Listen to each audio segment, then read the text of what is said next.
Central government ஒரு latest announcement கொடுத்துருக்காங்க. அதாவது 6 நியூ எய்ம்ஸும் ஒரு மெடிக்கல் காலேஜும் பப்ளிக் டெடிகேட் பண்ண போகிறாங்க.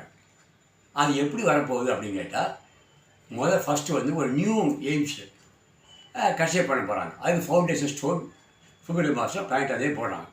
அது எப்படின்னா, ரிவாய்ன்ற ஊரில் ஹரியானா ஸ்டேட்டில் இருக்குது. அது 1650 கோடி ரூபாயில் அந்த நியூ எய்ம்ஸ் வரப்போகுது.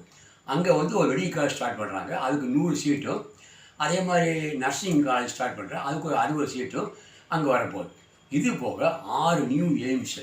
அது எப்படி எந்தெந்த பிளேஸ் வரும் அப்படின்னா, ஒன்று ஜம்முவில் வருது, இன்னும் ராஜ்கோட் குஜராத். இந்த ரெண்டுலேயும் before the end of February அவங்க வில் பி டெடிகேட்டட் பப்ளிக்.